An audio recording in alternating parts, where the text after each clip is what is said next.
If you're looking into audio interfaces, chances are you're trying to figure out how to improve your audio quality. So in today's video, let's talk about audio and let's talk about audio interfaces.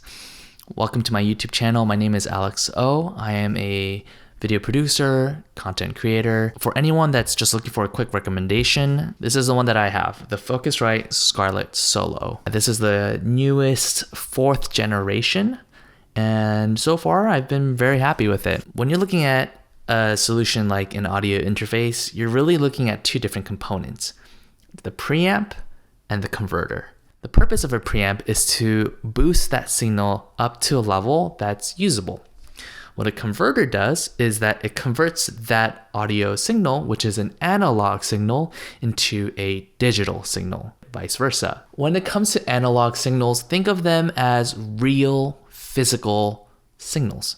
So when you think of a record player and a vinyl, there is actual grooves in the vinyl that is transferring information, right?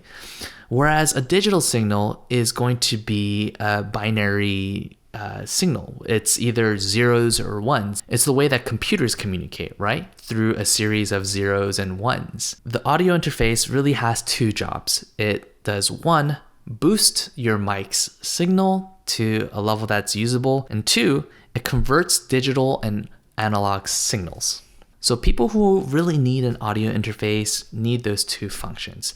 That might include musicians, it might include podcasters, streamers, content creators, someone who's looking to have a mic plugged into their computer. And if you're on a tight budget, it might make more sense to go the route of just getting a USB microphone, which has everything built into the microphone.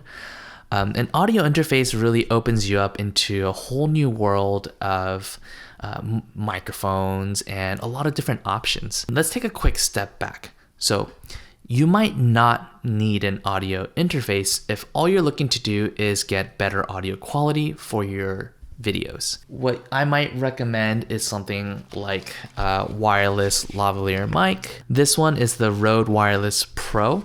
I can pull it out of here and this will go right on top of a camera like this one, a DSLR or mirrorless camera, and it'll just go right into this camera, into the 3.5mm jack. And this is probably the quickest way to improve your audio. Another solution for video creators is to plug a shotgun microphone into their camera.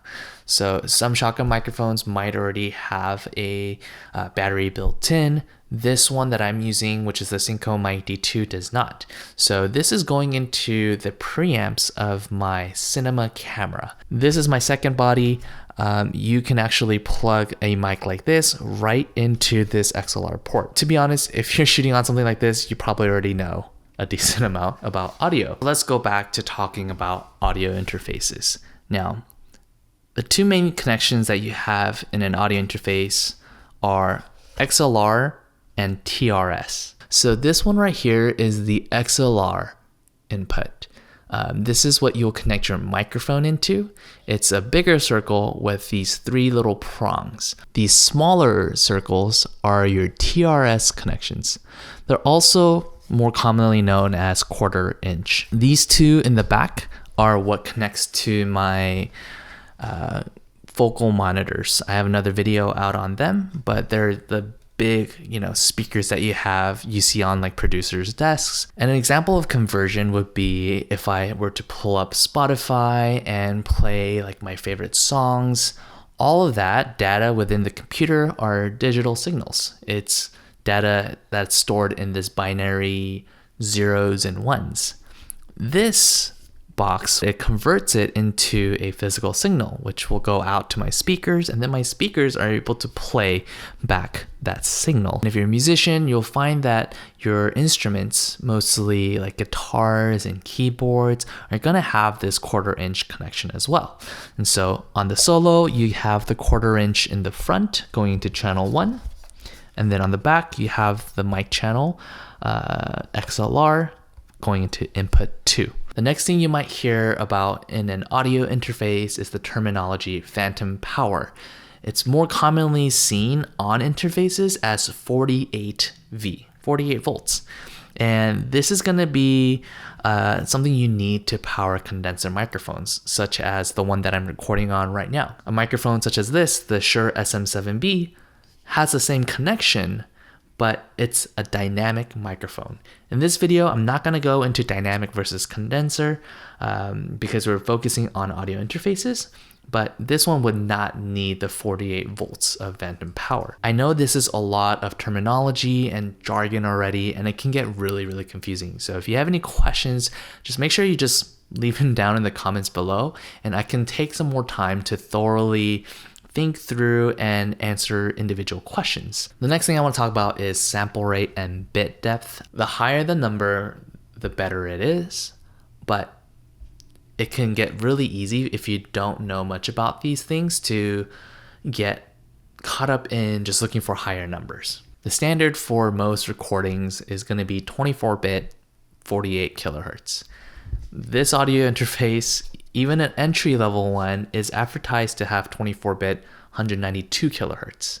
So don't worry about chasing after like bigger numbers because it's oftentimes more than what you need. Now, the next thing I want to talk about is this USB-C connection.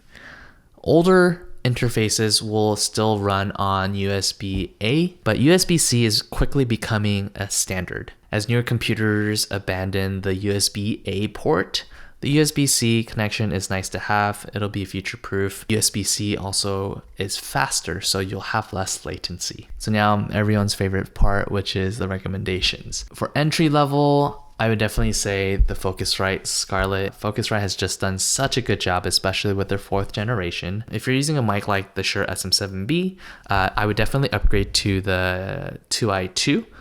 This is the Solo. The next one up is the 2i2. The 2i2 has a slightly more powerful preamp, and I have not tested it myself, but on paper, it should be able to run a mic like a Shure SM7B without having to use an inline preamp like a cloud lifter. When I look right now, the Solo is going for $140, whereas the 2i2 is going for $200.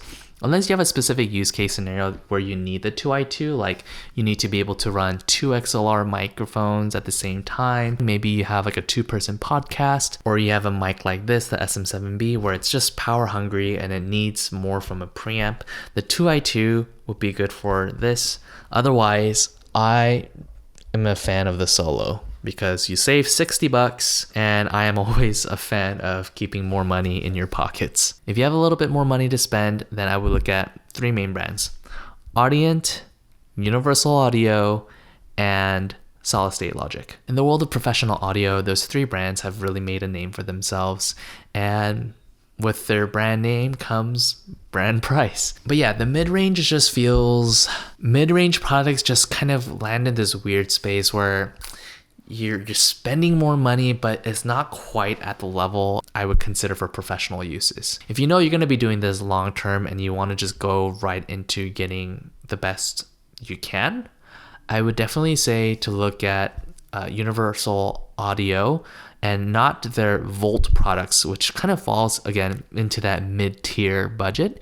Look at their Apollo line. The Apollo line, the duos and the quads, they have their own amazing proprietary technology. Another brand that I would look at in this price range, as you're getting closer and closer to $1,000 and up, it would be Apogee. But to be honest, if you're watching this video, dropping $800 to $1,200 on your first audio interface is probably not what you're looking to do.